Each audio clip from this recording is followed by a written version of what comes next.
Inside the Birds is back. What's up, everybody? It's Geoff Mosher, Adam Caplan here for another Inside the Birds. We've got a second preseason game behind us. We have more joint practices, this time Eagles versus Jets, and a third and final preseason game coming up this week. It's almost hard to believe, Adam. I feel like it was just yesterday we were talking about certain camp battles and left tackle and wide receiver, and this week is literally the last preseason game week. That means there's another cut coming up fairly soon, which we'll get into. And I felt like last time we did a pod, we talked about being halfway through camp / preseason, and then after this week, it's going to feel like you're almost at the finish line. This is a big week. It is, yeah. They made some moves on Sunday night, which we'll talk about in terms of when we get to the transaction portion. They had a big injury. Jason Kruum, it was a significant knee injury, so he's done for the year. We'll get to the game in a second, which was a debacle, but there's a reason for it. Actually, a lot of reasons for it. And, yeah, look, this week, yeah, in fact, the game is on Friday. Practices, I'll be there tomorrow and Wednesday. So after Friday, the fourth preseason week will just be practices because there's no game.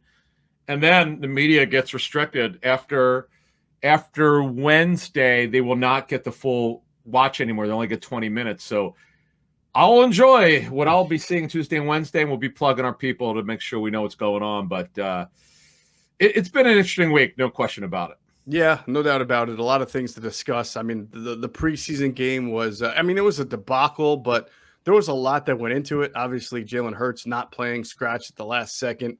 And then some what we'll go through, some kind of, I guess, curious decisions as far as who was going to play, who was not going to play. We'll talk about that. This week, you'll be at the Jets-Eagles joint practices, so it'll be good to have someone from ITB there.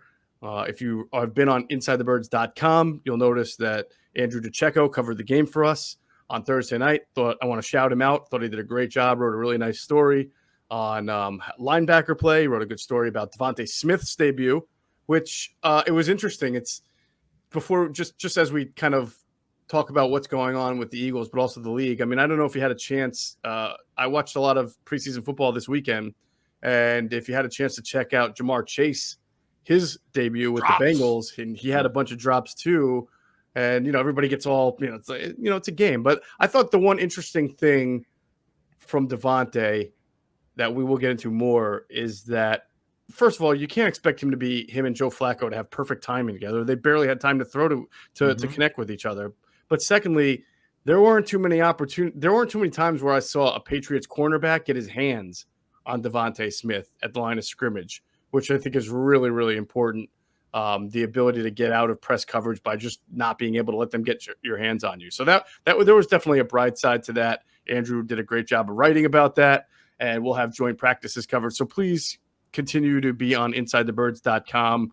We'll have some announcements coming up soon that we're working on some things with our pregame show and some other shows. So just hold tight with us. I know the season is fast approaching, but we're working on things. So just wanted to keep everybody posted. Now, this week, we're going to try – can't give it away yet. We're going to try to have a guest for Inside the Birds TV, right? Instead of a Q&A live stream. I think we're – not a Q&A, I'm sorry. Instead of an Ask ITB live stream, we're going to try to get a guest on this week. But we've got a super cool one.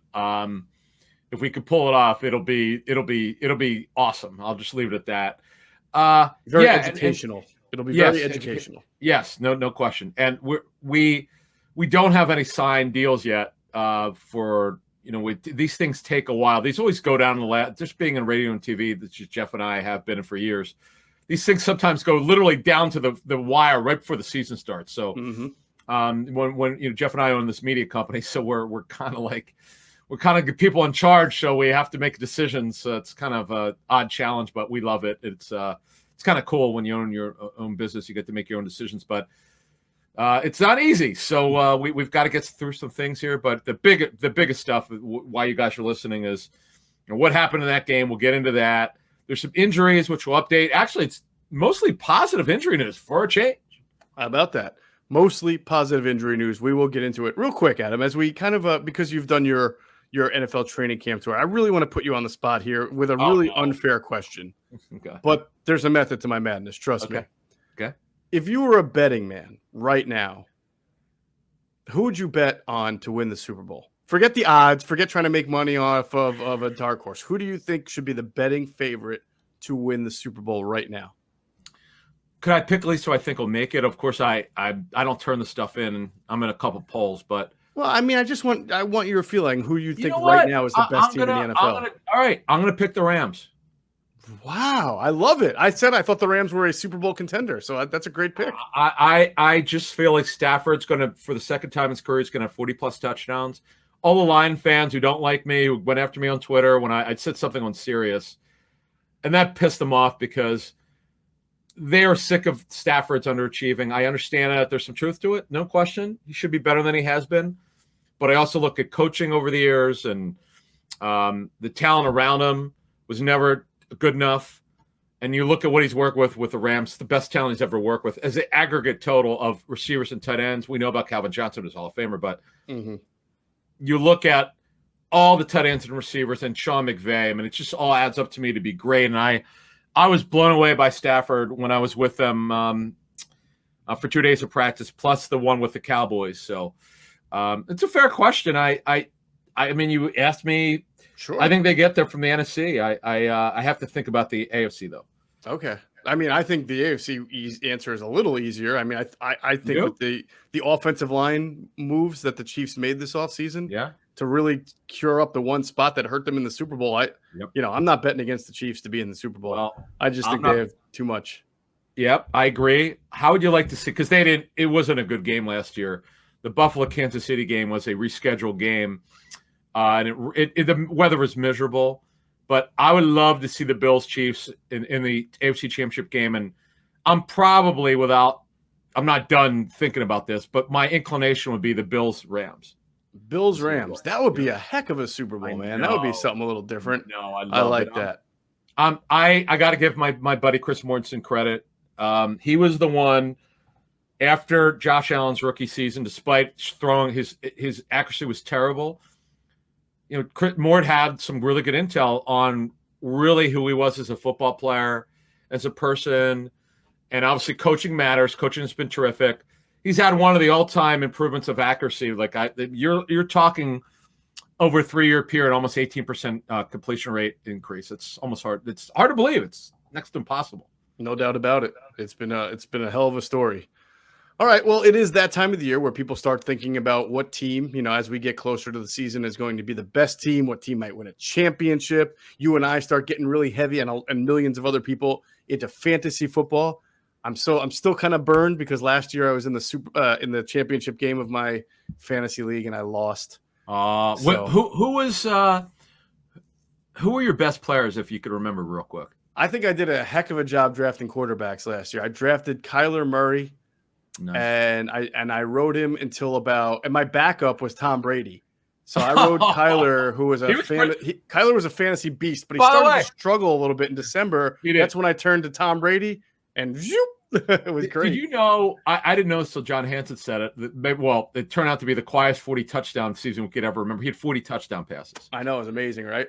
His month of December was ridiculous. He was great, and Kyler was facing some tough defenses and was starting to come down a little bit. So it was perfect for me. Now I had Julio Jones on my team. If he had been healthy all year, maybe I would have won the championship. But unfortunately, he was not, and especially down the stretch.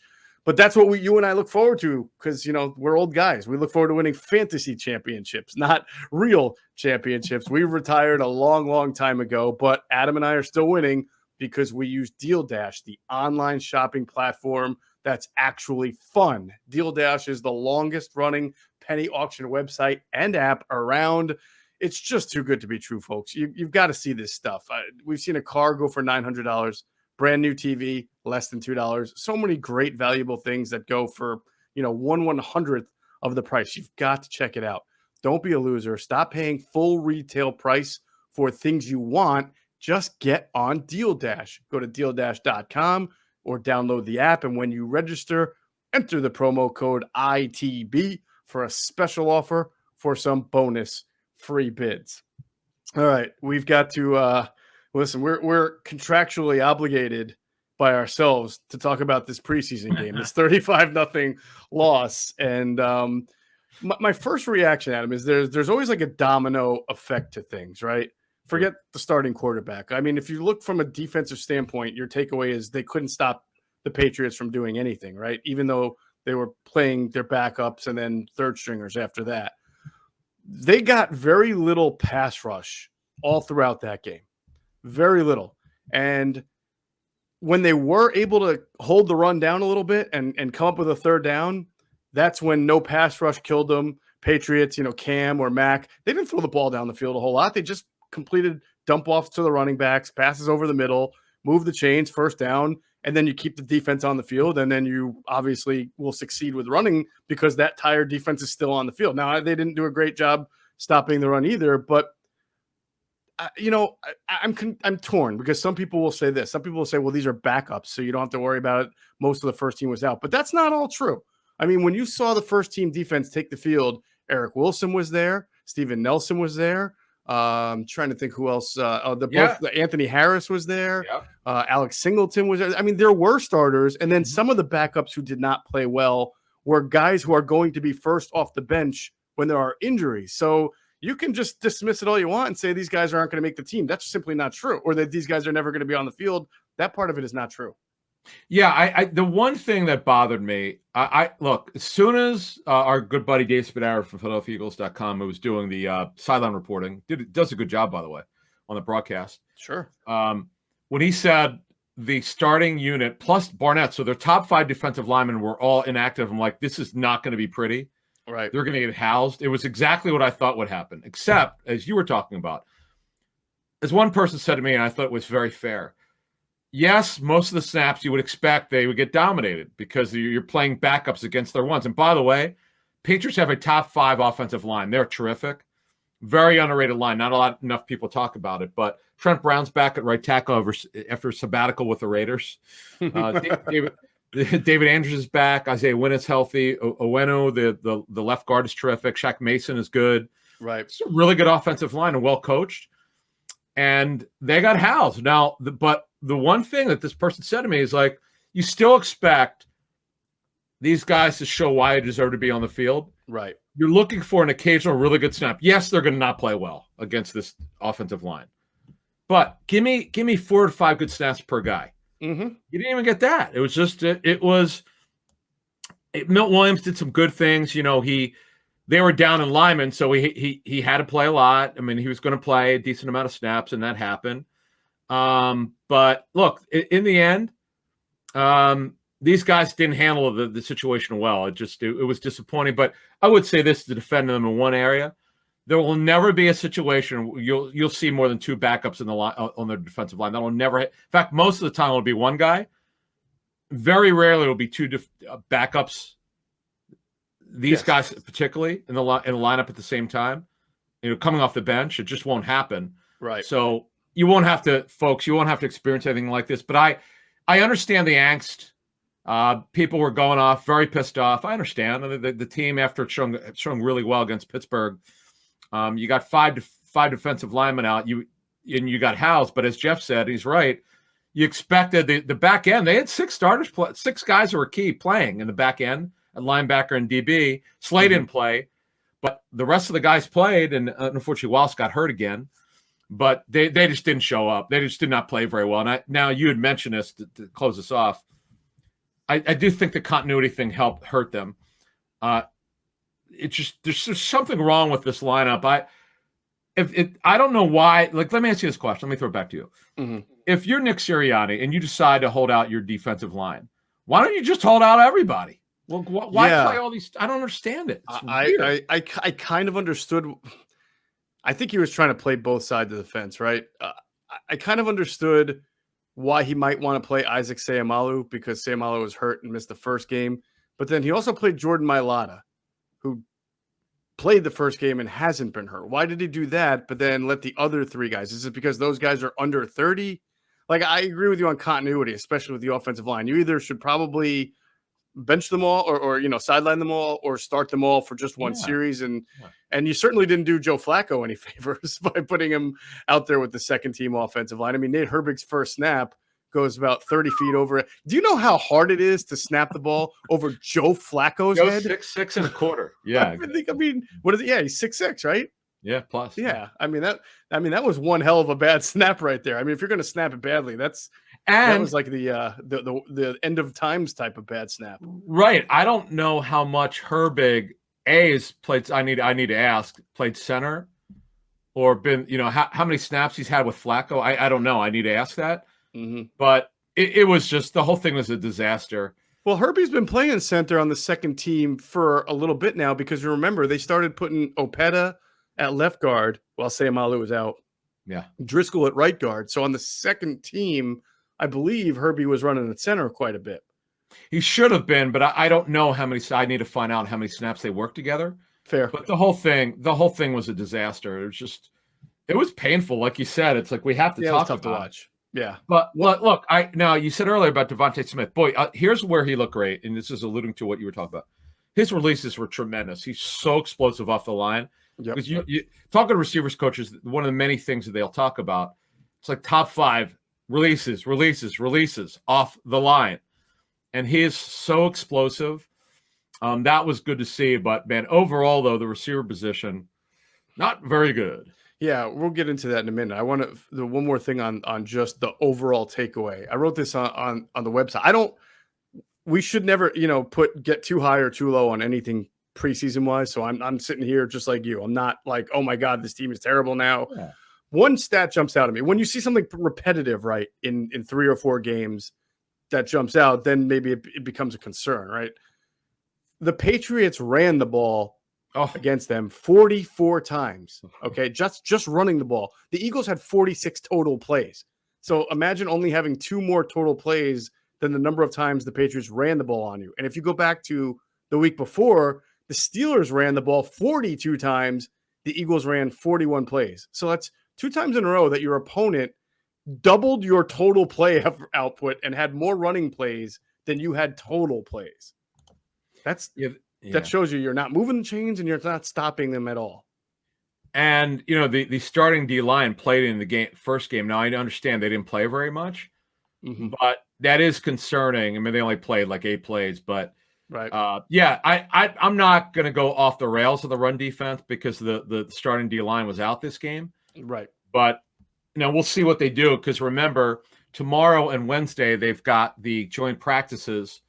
And it's something I'm now going to have to watch this. I'm specifically going to watch this and see how the Jets run the football against them. I know they don't have a great group of running backs, but nevertheless, you're seeing teams run on them, and we'll see what they can do against that Jet run game, which is going to be a committee between Michael Carter, Tevin Coleman, and LaMichael Pirine. Right, and I'm glad you brought that up because there's a lot been made about how the Eagles won the joint practices, but then got dominated in the preseason game, and it's better to win the joint practices because they're more competitive, and you didn't start your starters in the preseason game. I think there's plenty of fair arguments to be made on both sides of the aisle, but I get that in joint. I feel like practices in general, joint practices as well, they tend to be very focused. They're all scripted, they're all planned out, and they're focused more on the passing game than the running game. We're doing red zone here, we're doing third down here, and yes, you will see goal line run, but when you're not tackling to the ground in these practices, you're not really getting the full impact of a running game.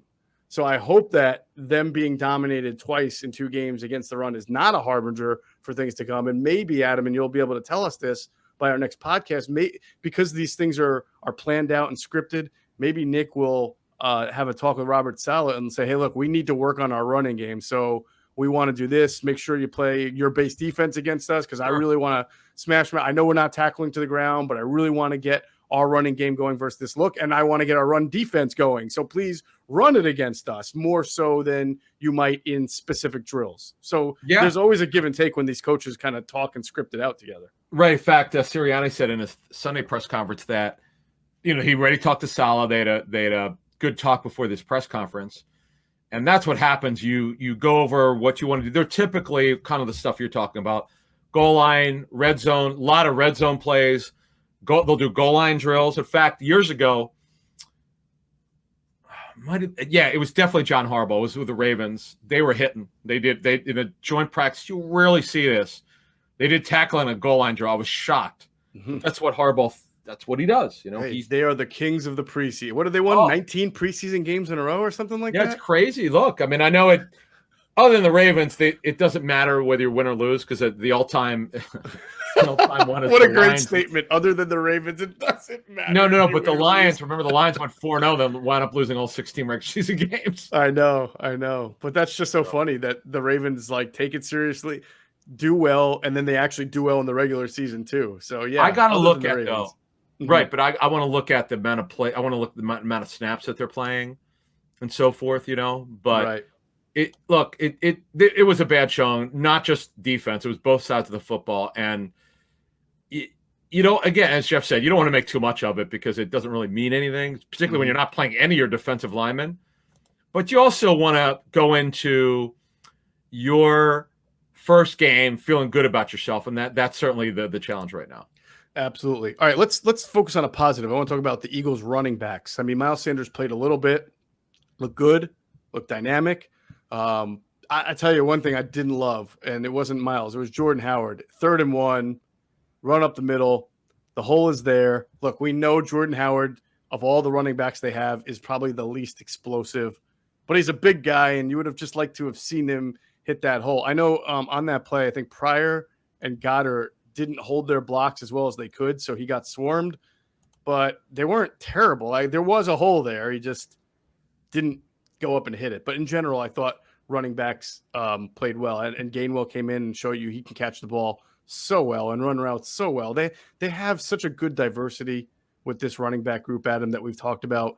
And if they can keep Miles healthy, I know we said this last year, but the offensive line did not stay healthy last year. Yep. He still had a good year. I know people think he had a bad year. I think he had a good year. This offensive line's healthy, and this coaching staff seemingly want to get their running backs involved more, especially in the passing game. Mm-hmm. Miles Sanders could be a real problem. I mean, he could be a problem for some teams. Look, Sanders. The shame of it is, you said this very well some weeks ago. You said he'll make the tough catch, but the easy catch he drops. I think just sometimes he's I don't want to call it anxiety. He's just thinking about going forward without having the football. Just secure the football. That's his deal. He had a drop Sunday in practice. You can't have this, man.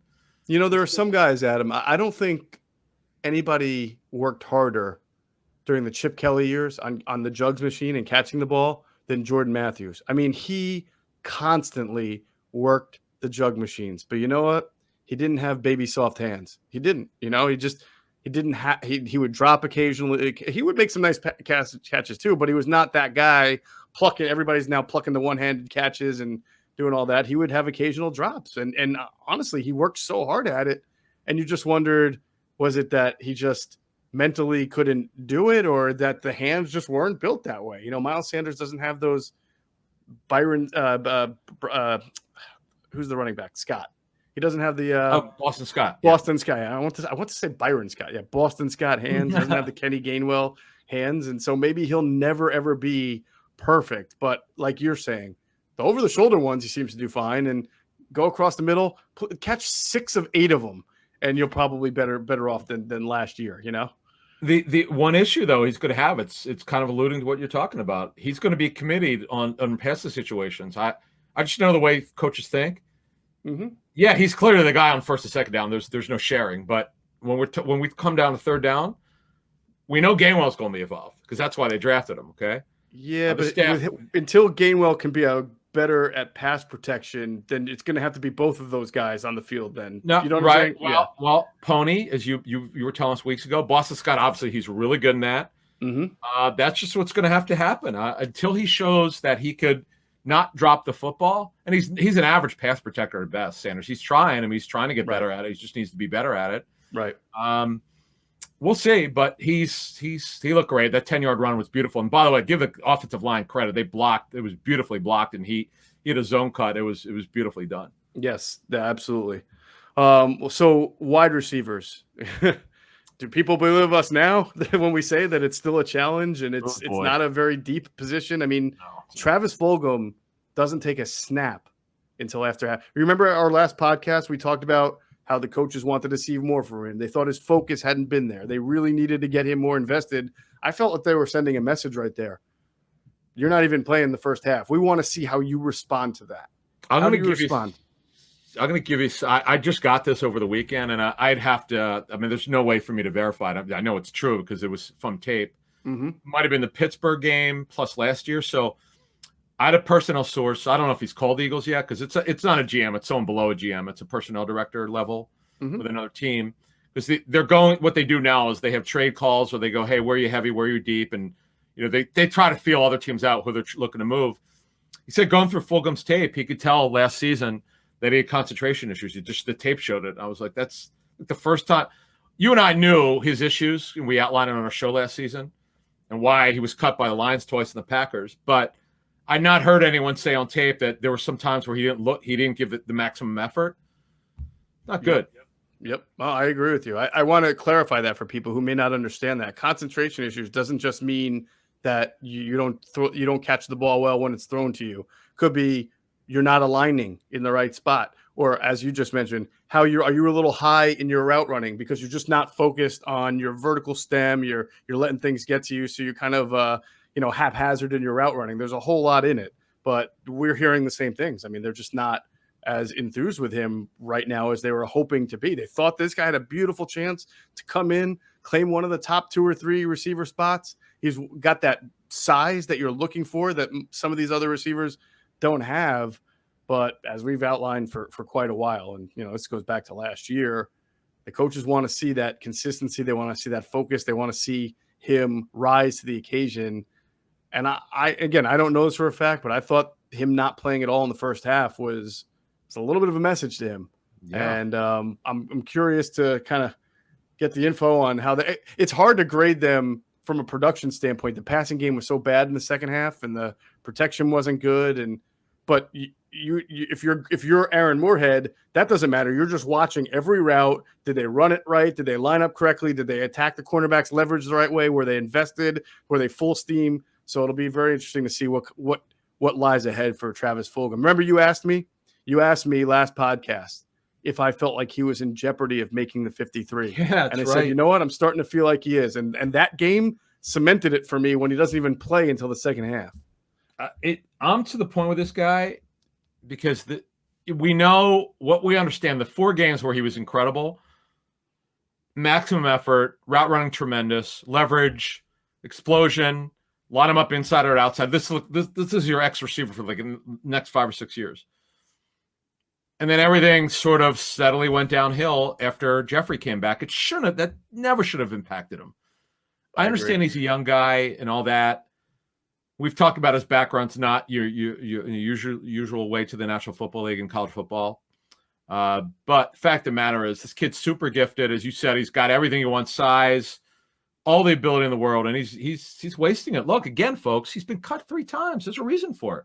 Right. I mean, think about what we say about Jalen Hurts. We love his poise. We love his leadership, the way he's taken the reins of this team. And think about what he's gone through. He, was benched at Alabama, went to Oklahoma, kind of revived his college career there, came here, was behind Carson Wentz. Then he, became the guy. Then all off season, he's got to hear Deshaun Watson and other names, and it doesn't impact him. If anything, he just goes to work and he's no nonsense and he's all business. And he just funnels all the outside stuff out. That's what a competitor does, right? Well said. Time for Travis to compete, Yep. So what did you make of Quez Watkins playing in the slot almost entirely in the first half? I know they've been doing this in training camp, and coaches will tell you they love vertical slots. It's hard to find. Aguilar was that guy. When Nelly got himself together, he was really good at it, particularly in doing the Super Bowl run. Watkins can do that. He played a ton of snaps. Now, I understand we had the issue with Fulgham. Hightower's come back from injury, so they weren't going to play a maximum amount of snaps, and they were not going to play Devontae Smith 50 snaps, obviously come back from injury. He played 26 snaps, 49% of the snaps. They don't, we've said this throughout this. Watkins is not a starter, per se. They don't look at him that way. But here's the problem. You've got Fulgham, who's regressed. It's a fact. Hightower, you never rely on him. It's last man standing. Where else are you going to go here? I mean, just don't have anybody else. It's amazing to me. I mean, you've got Devontae Smith, Jalen Reagor, and you've got Greg Ward and Quez Watkins. And those are your four. If you have to play a game today, those are the four guys that you feel somewhat decent about. You feel happy about. I mean, Quez still has a lot to show as far as being an NFL player, right? Trust. Right. Trust. Exactly. Yep. We've outlined that. But at least he's had a good camp and he's got the speed, and you can probably scheme him open a little bit as they did with the screen. After that, you pray you stay healthy. I mean, because this is why we talk about the depth issues. Now, Devontae Smith had a scare at practice on, what was it, Sunday, right? Sunday, yeah. He came in okay. We'll have to check their next injury report. But the one thing I would add is at Fulgham, and here's another thing. I should have mentioned this before. His first week was pretty solid at training camp. Like, wasn't perfect, but there were a couple practices, I'm told, where he looked like the old Fulgham for the, not quite to the 4-game stretch he had last year, but looked pretty good. But it's been steadily downhill, and this, you can't have this, because right now they don't have that veteran they can rely on. They just, as you just said, if one of these guys gets hurt again, they're in major trouble at receiver. If Reagor or Devontae Smith gets hurt, where are you going here, folks? I don't know. I mean, you and I have said maybe they want to sign a veteran. Maybe they want to sign a veteran. They haven't done that yet. Add one on the 31st. We have the cut down tomorrow. Yeah, to 80, and they're almost there. We'll get to that in a second. But I mean, when you get to the 53, there'll be plenty of veterans available. There's some now, but they need someone who's been more established, who's a good locker room guy. And is there anyone on the Chargers or the Colts, Adam, that you feel might be in jeopardy of making? There's this kid on the Colts who's been playing well, Patman. Every time I look at right, Pat, he was a draftee last year. Yeah, right. So they got Pitton. I'm sorry, they have Pittman. Patman. They have Pittman. Yeah. So they drafted Michael Pittman last. He's definitely going to be on the team. T.Y. Hilton. Yeah. They got the kid coming back from the injury, Paris Campbell, who looked good last week against the Panthers. So it's Hilton, Pittman Jr., Zach Pascal. I've always called Zach Rascal. Pascal for fantasy. And this kid Strachan, Mike Strachan, who's a big physical receiver from the University of Charleston. I think it's University of Charleston. Not Michael Strahan. It's Strachan. Strachan, who's a 7th rounder. Your guy Desmond Patton, who was a 6th rounder last year, and Paris Campbell. Right. Yeah, that's a good point. But let's see, who becomes available. And then the Chargers are super loaded at receiver. Yeah. So yeah, it's a good point. Yeah, we'll keep an eye on that. Yeah, I'll have to now check. Now you mentioned this, I'll have to see if anyone's going to come free. Who's usually the number 3? Because they have the Chargers have Mike Williams. They have Keenan Allen, of course. Yeah. Who's their third guy? Tyron Johnson, who got hurt, and also Josh Palmer, who they absolutely love. Yeah, Chargers. He's going to be their 3 or their 4. Jalen Guyton's the kid who was a flash, is another undrafted free agent who's about 6'1", who's gifted. I'm sure he'll be on the team. Okay. I don't know if anyone's going to shake. Free there. I thought maybe Guyton might be the guy who he's got speed, and those first 3 guys we mentioned aren't necessarily speed if threats. If he becomes free, you got to think the Steichen who coached him last year would be on it. Yep. Yeah, I just wonder if Howie can swing like a player for player type of trade that would get whether it's a linebacker, whether it's a pass rusher, whether it's an offensive lineman. I don't know. Matt Pryor for your for whoever.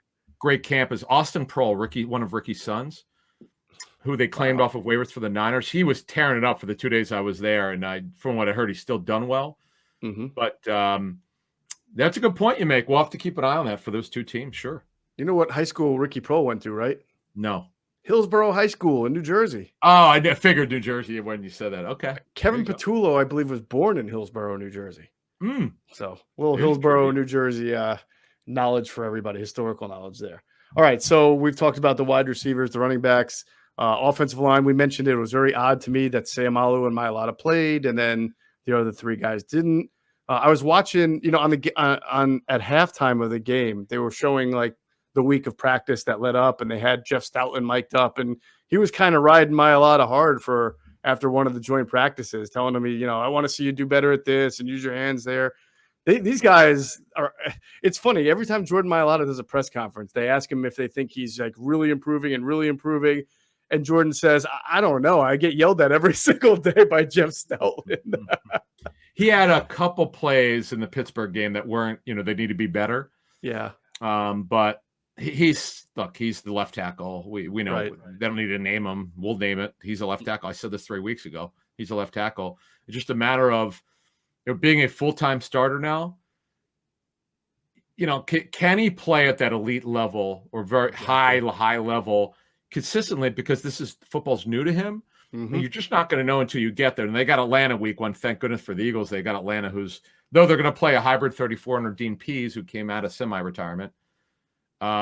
This is a defense that he should do fine against, and they should be able to build continuity. And as you said earlier, and you've said it many times, I agree. If this offensive line stays healthy, this offense has a chance to surprise some people.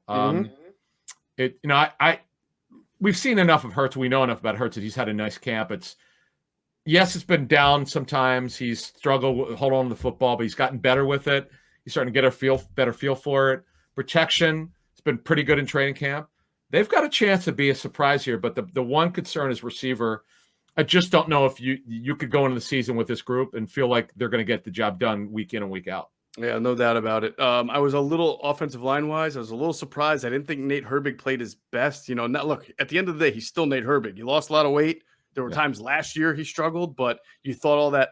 I thought he had a first few good weeks of camp. Probably played all right again. I thought actually the second team offensive line against Pittsburgh played really well. We were talking about that line playing well. So not a great performance against New England. You might have hit something on the head, maybe just being center, not as comfortable since he played guard mostly last year. Who knows? We saw Matt Pryor have some downs, some downs and ups. He's the ultimate, I don't know about this guy. I mean, I do know one thing. He's not consistent. I can tell you that. There are times where he's out there and you're like, this guy can play a little bit, And then there are times he whiffs so badly. You think, how are you 6'6", 350 and you just whiffed that badly, It's funny. There was one play where I thought he actually blocked it well, and I thought it was Mailata. I'm like, oh, that was Pryor. Okay. All right. Yeah. And then he struggles. So, yeah, you're right. He's not consistent enough. But their depth of the offensive line should be better. With Driscoll's development. He was also a little uneven in that game, surprisingly to me. Yeah. LaRaven Clark has started working a little bit more in his ramp-up period. Right. Brett Toth has done some good things to at least get in the conversation to make the team. Probably won't, but you never know. They're just the good thing is their depth is young. We don't know about Dickerson when he's going to return this season. I have no idea. We'll find out probably this week a little bit more clarity. But they just feel like some of these guys can go in and play, and that's a good thing. How'd you think about the outfit that Landon Dickerson wore to the game? It's a funny story. I'm watching it, and I'm like, wait a minute, is this old school WWE, WWF with Hillbilly Jim? Was it Hillbilly Jim or was it Elmer, Uncle Elmer, who wore the full overall? Yes. Hey, it's don't go messing with a country boy. Nice call by you. Yeah, he actually Hillbilly Jim for years. I don't know if he's still doing it. I don't really listen to country music, but he had a show on Sirius XM, the country channel. Oh man, that's great. I remember they used to come into that song. Don't go messing with a country boy. Boy. And you wonder if with that song, I guess that was John Denver, right?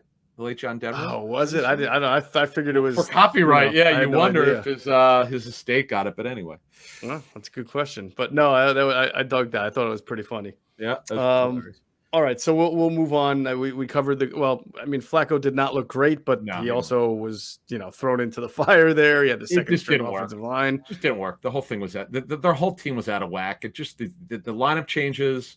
Mm-hmm. Hurts being late minute scratches. They're legitimate, by the way, just for the record, because I'm sick of the stuff that people throwing out stuff that's just ridiculous. He absolutely, I'm told, had an issue with his abdomen. That was the thing that was concerning. I've had stomach issues where you get pain and you don't know if it's your appendix, you don't know what the hell it is. Mm-hmm. His went away after the game. He was good. I was told he was good to go right after the game. Mm-hmm. It's a little bit of scare. And I know people are like, how could this happen right before the game when he was fine? He wasn't fine. He wasn't feeling great an hour before the game or an hour and a half before the game. But the pain worsened to the point where it's like, they took a precaution. That's all that happened. Right. I agree. I don't want to sound out of line. But you cynical? can see Are you why. cynical on this? No. I totally did not think this was a lie. I'm going to say I can understand sometimes why Eagles fans are suspicious because the messaging that comes out of the Eagles is not always up and up. You know what I'm saying? Although I want to give them credit for something which most teams don't. In fact, I'd have to check because I don't remember getting an injury report at the other camps. Mm-hmm.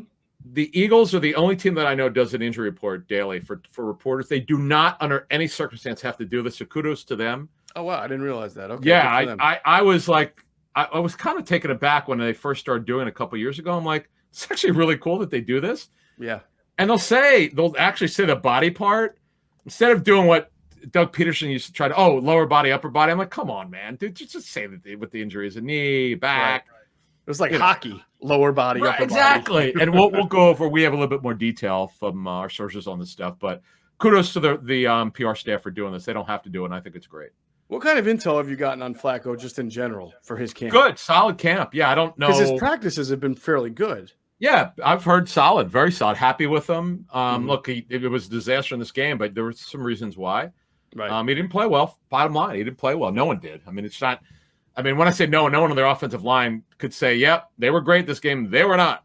Right. Put it this way: if Flacco were for some reason in danger of losing his backup job, it wouldn't be because Nick Mullins is pushing him at all. So I think we can safely say that it would not be because of Nick.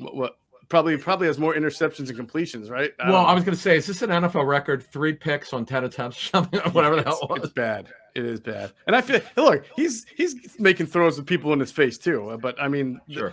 Against Pittsburgh though, he was just literally giving it away. All right, let's switch over to defense and talk about that.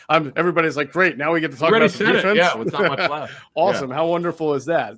Remember to download the DraftKings Sportsbook app now and use the promo code ITB to receive $200 in free bets when you place a $1 bet on any week 1 game. That's right. It's so close. You can bet on it now. A week 1 game. Just sign up. Use the promo code ITB when you sign up on DraftKings Sportsbook, and you will get $200 in free bets when you place a $1 bet on any week 1 game. So where do you want to begin with this defense? You want to start with the D-line? Yeah, I mean, we talked about it. 5 starters held out, 5 players held out, including Barnett and Sweat. So their top 5 guys were out. Kerrigan's still dealing with that thumb injury, so he's not able to do anything. Mm-hmm. So I expected, again, just to reiterate, I expected them to get housed. They did. Nothing surprised me. But as you said earlier, be a little bit more competitive against the run. It was embarrassing. I mean, they literally – I felt like this was like – I don't know, it's kind of funny, but I'm going to say it. I felt they were playing like 11 on 9. I felt like they were playing with a couple men down on their D-line. They were so not competitive against the run. Right. That was really disappointing because T.Y. McGill, who started – with Ridgeway left a little bit with a minor ailment. I think he came back, but they just were not competitive against the run. This is not folks. Do not blame Jonathan Gannon. I'm seeing some stuff that's just so ridiculously absurd. Oh no, but I'm glad you brought that up because for those who are not caught up in the final score or the fact that they got steamrolled, if you really paid attention in the first quarter, right? If you were in this boat where you were a little disappointed from the Pittsburgh game and you wanted to see Jonathan Gannon do something a little bit different, he did. Quentin Michael on the Q&A show said he wanted to see a little bit more than just vanilla schemes. But I don't know if anybody really paid attention to notice this, but when Jannard Avery was in as the Sam linebacker, he was right up in the A gap.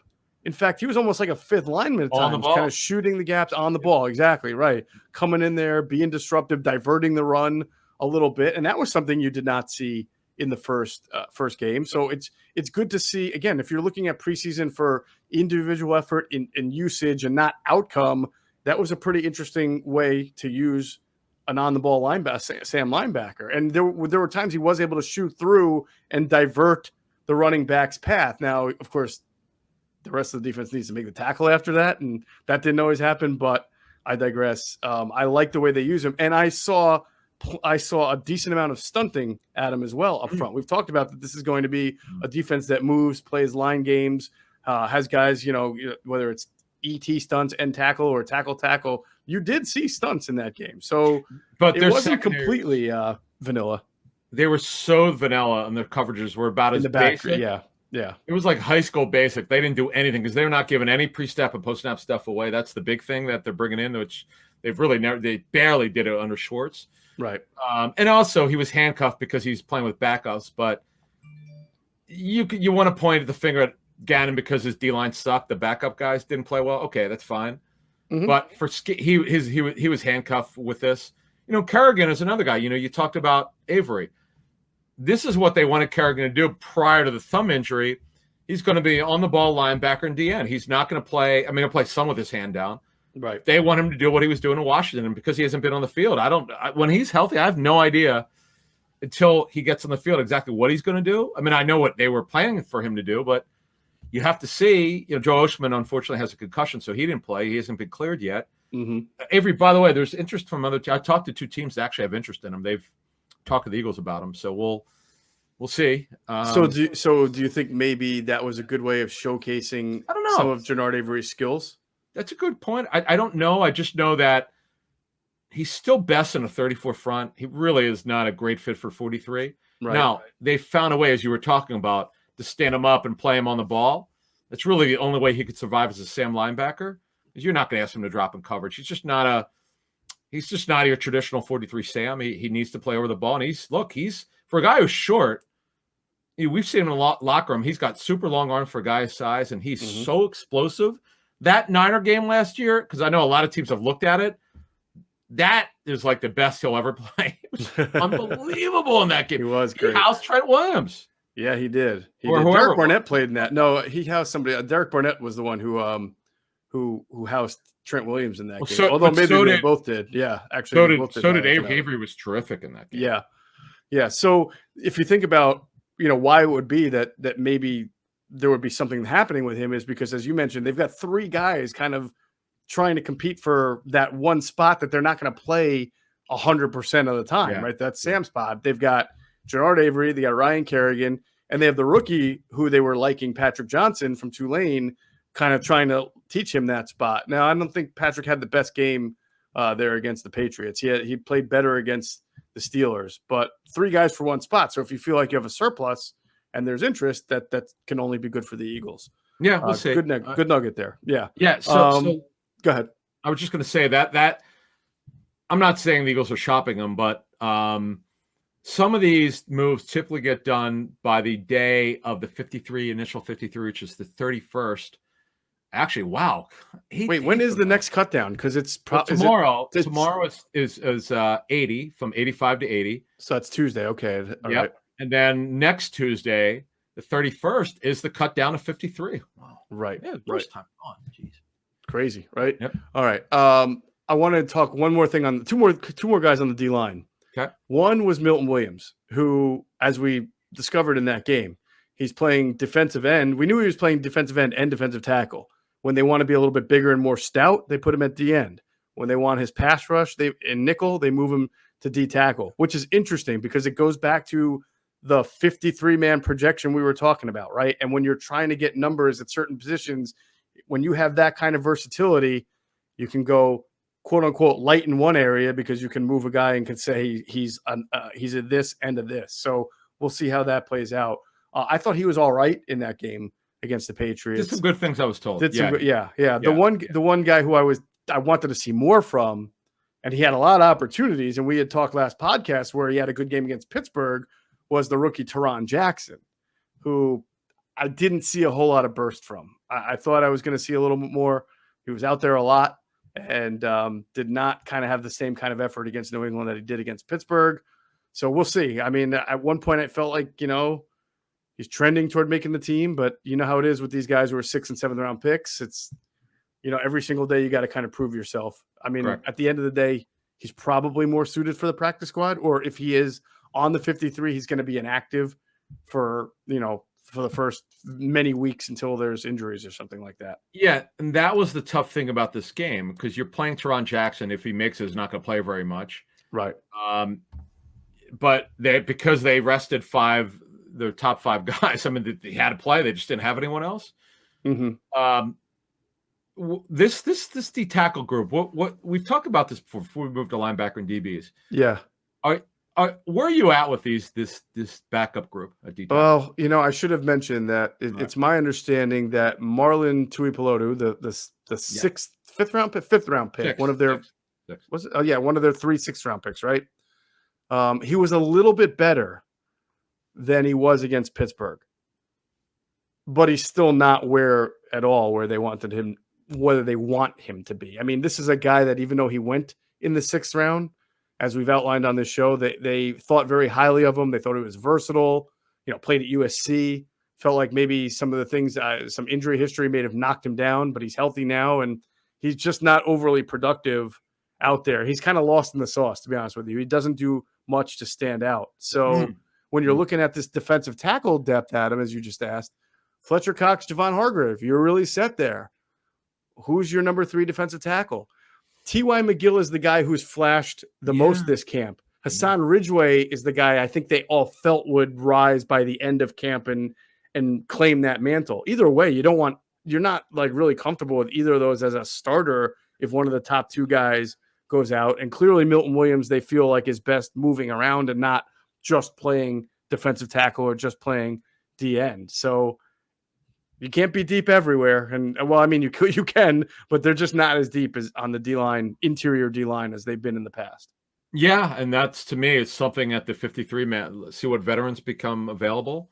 Because Tuipulotu is a 6th-rounder who they're expecting more of. They had much higher grades in 6th round that they were turned in. Right. Raekwon Williams has not done enough to warrant making the team.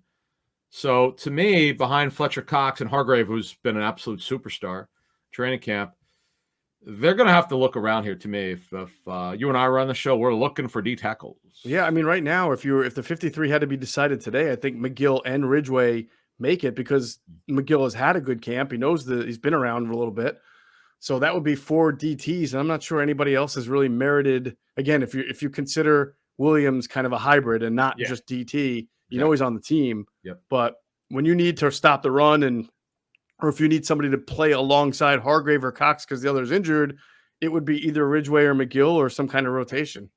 I agree. Yeah. So that's something to keep. We'll be keeping an eye on the DT. We will keep an eye on that. Linebacker. Second straight game. Alex Singleton plays 19 snaps, has 7 tackles. I mean, his ratio of tackle to snap is pretty damn impressive, I got to say. He did have a couple misses, but overall, he's very active, very active. Didn't have any help.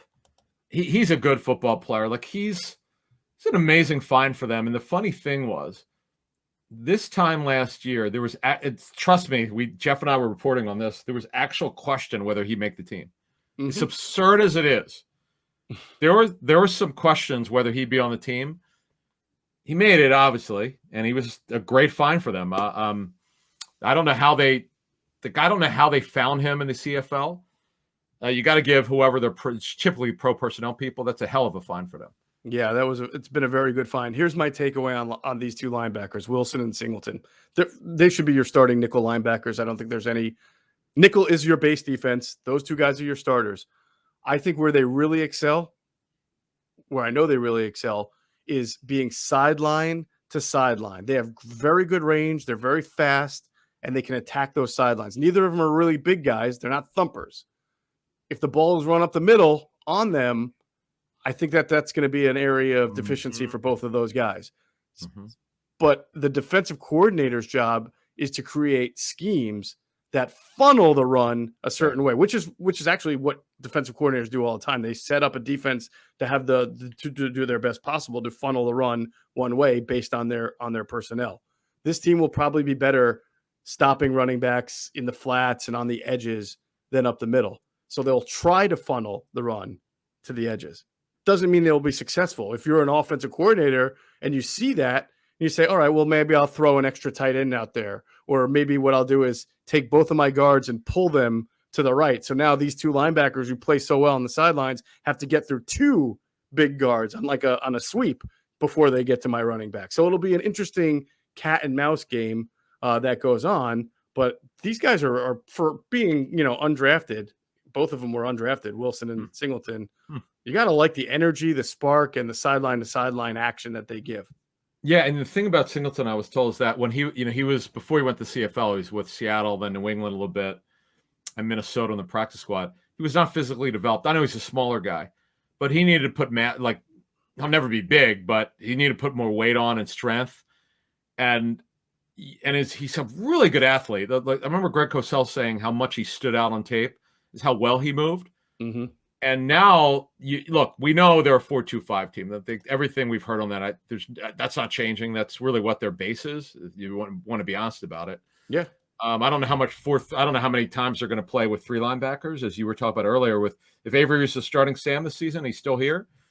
I don't know if he's playing more than 15, 20 snaps a game. I just don't see them playing a lot of 3 linebackers. Yeah, no. Unless they're really struggling against the run and they've got It's another way to look at it. I mean, now there are always exceptions. Like, okay, against this team, they think they need to do this. That could happen. Right. All right, we'll talk about the linebackers and the secondary in 1 second. First, the secondary. We'll move on from linebackers. First, we want to tell everybody to check out our friends at phlsportsnation.com, enhancing the fans' experience with their coverage of Philadelphia sports teams. They are for the fan, by the fan. It's their motto. Great coverage, great content, even great podcasts. You can check them out on Twitter at phlsportsnation or at phlsportsnation.com. And now we'll pause real quick for another word from our great sponsors, including our friends at Sky Motor Cars.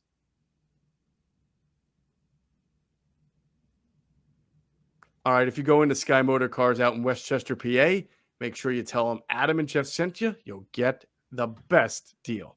You know what's interesting? So I'm at practice last week, and Brett Shoulder, who obviously is the man who owns Sky Motors, someone from the Eagles came up. We were just talking, and he mentioned, I introduced him from Sky Motors. They go, "Oh yeah, you're on their show." So it was cool. It was actually kind of neat. We're making him famous. That's great. Yeah, it was cool. We'll have to have him on. Yeah, it's very cool. Brett's great, and his sons are kickers. It's pretty cool. That's right. They might be future Eagles. We'll see. Who knows? By the time they're done college, yeah. Who knows? Listen, we've covered how many kids of athletes that we already covered. Have we covered already? I mean, we've got Jalen Reagor. His dad played for the Eagles. That's right. There's been some other guys whose dads have played in the game. Asante Samuel Jr. That's right. Covered his dad. God, how old are we? That's We're getting up there, man. What's he like? 42, 43, Asante? I don't know. Probably. Got to be in his 40s, right? Got to be. I would think so. Okay.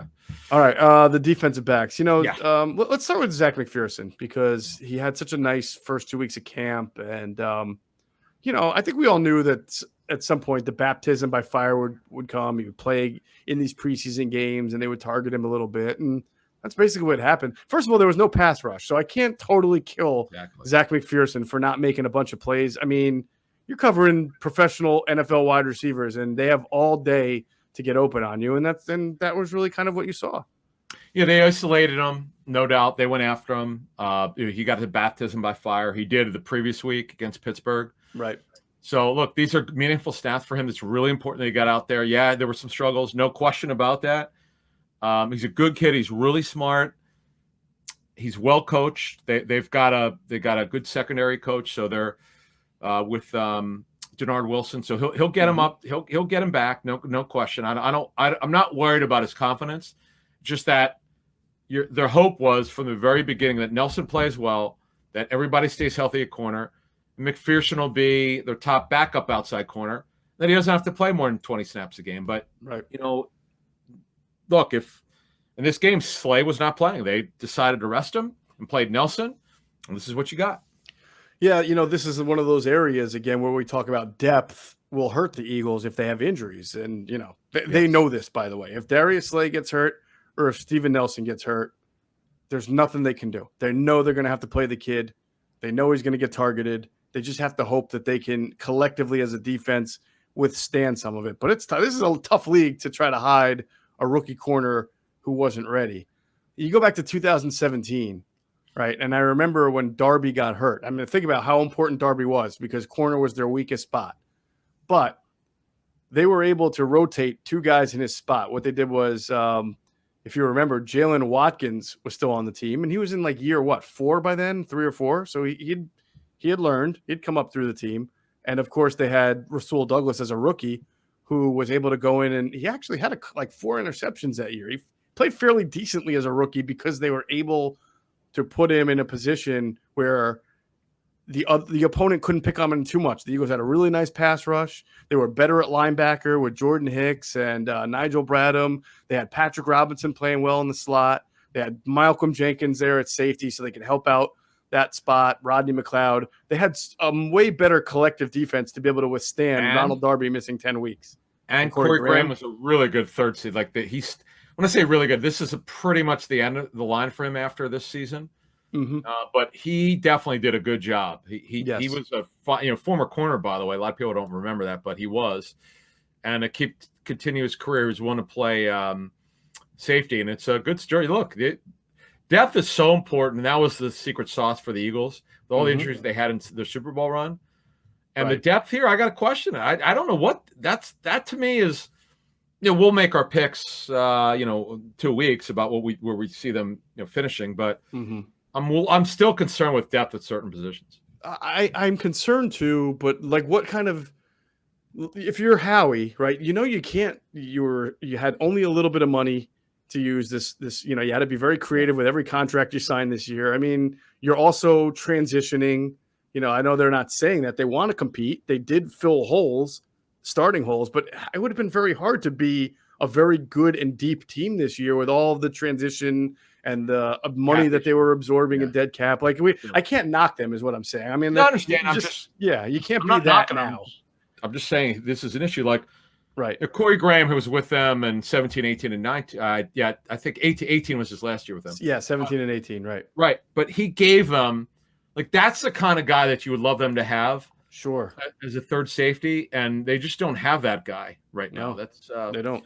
That's they just Andrew Adams, that we don't know much about him other than he'll be their fourth safety more or less. Marcus Epps is a guy they like, knows the defense well, played in Minnesota, but we don't know a lot about him. And McLeod, I don't know exactly when he's going to be back. Even if he's available early in the season, he's been gone so long. It's going to take a while to get back, even to play at a high level. So there's some challenges here. Yeah, I mean, heaven forbid you have a game where both Slay and Nelson even have to miss a half or something because they both get hurt, because then you're looking at I guess they would move Avonte Maddox back to the outside and then play McPhearson. But I was thinking you might have to have, Michael Jacquet and if he makes if he makes it, right. Zech McPhearson and Craig James then, or something like that. James is back. Yeah. We'll get to our injury report in a couple minutes, but right. Yeah, they definitely look. But as you said, you can't solve every issue in one offseason. They address with their cap issue as much as they could. Right. There's some upside to this team on both sides of the football. I don't have a question about their coaching. I just don't think that there's a reason why most people who are reasonable are going to pick this team to be low 500, because they're just not, the rosters are just not good enough.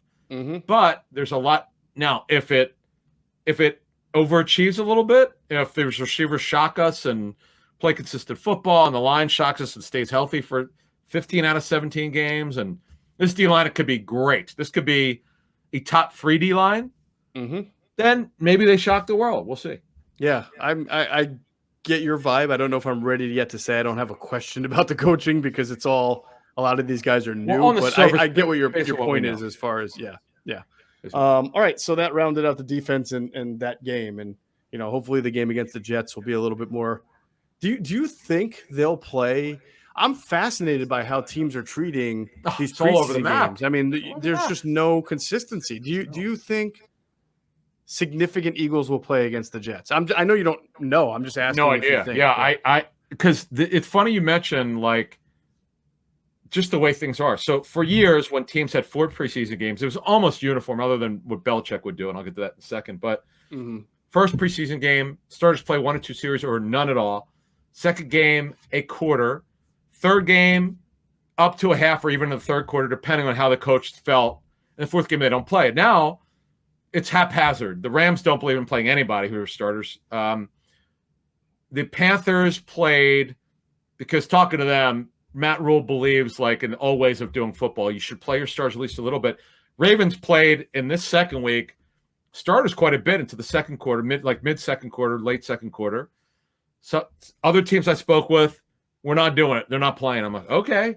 So as you just said, it varies to the team. It's completely different from previous years. Yeah.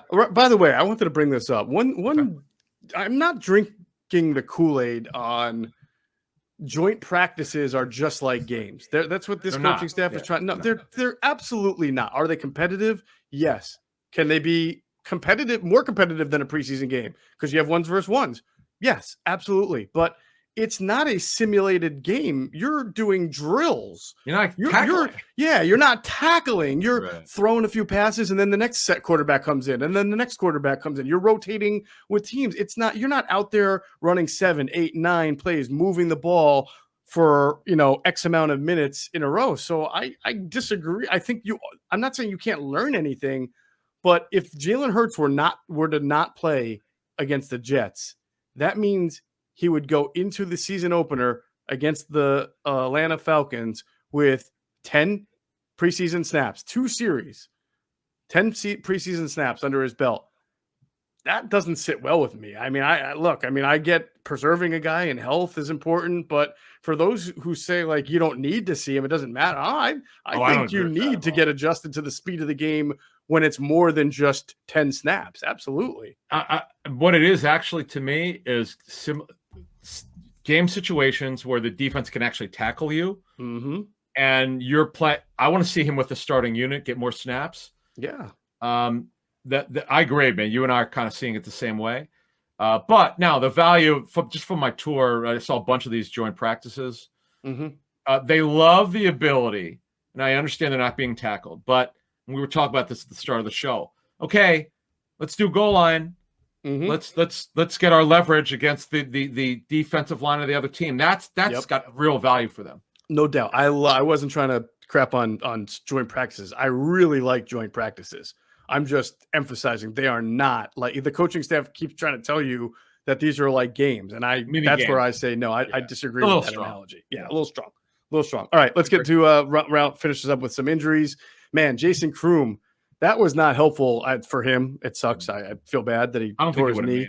No, and I know that, but it's just now you already waived Caleb Wilson. You already lost for 10 weeks, 10 weeks, Tyree Jackson. That's right. Now Jason Kroom is out for the year with an ACL. So either an ACL or patella, I can't remember. It's one of the two. He's done. He can't come back. Yeah. Right. So what they're down to is Ertz, Goddard, and Jack Stoll. We forgot to mention him. I thought he played. He had a pass that bounced off his hands that he should have caught, and it wound up getting picked off.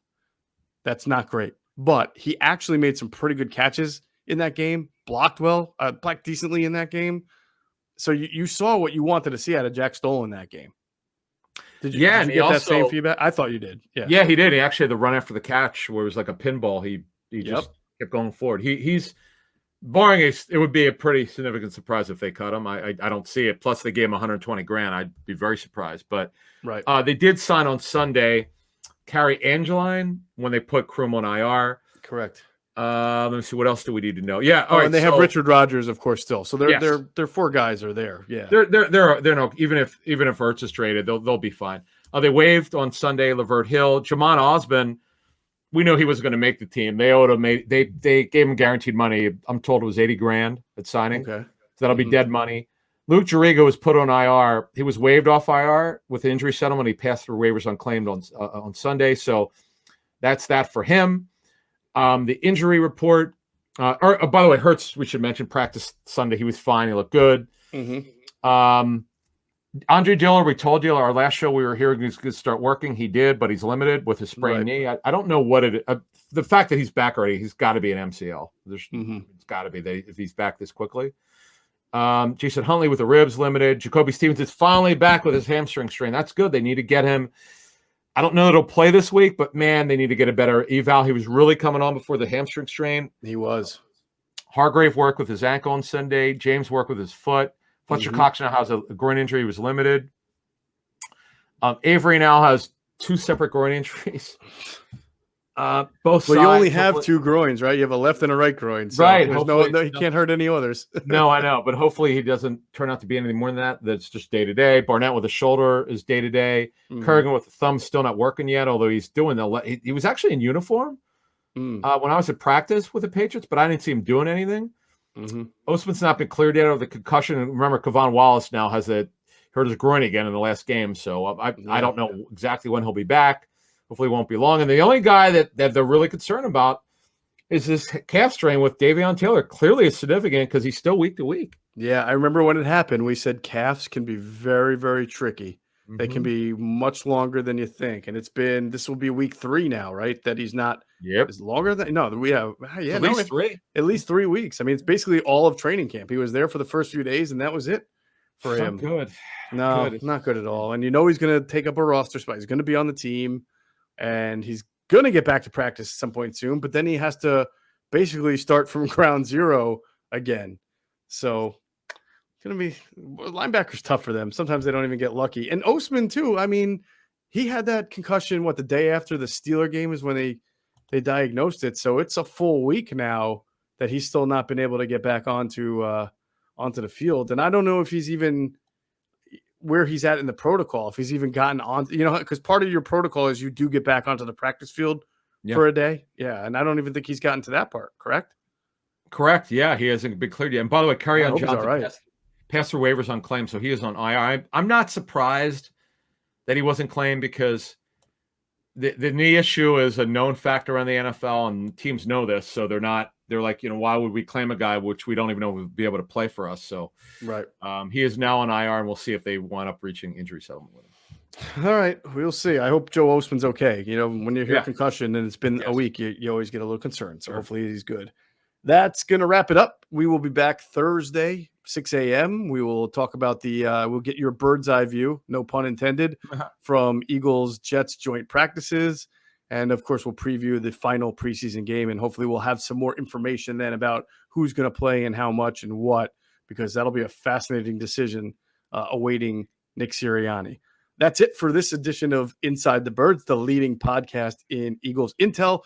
Big thanks to our producer, Hunter Brody. Check out his work on YouTube. His channel is called Sports Talk with Broads. His website is broadsmedia.com. You can find him on Twitter at Broads81. And as always, we thank you for flying with us inside the bird.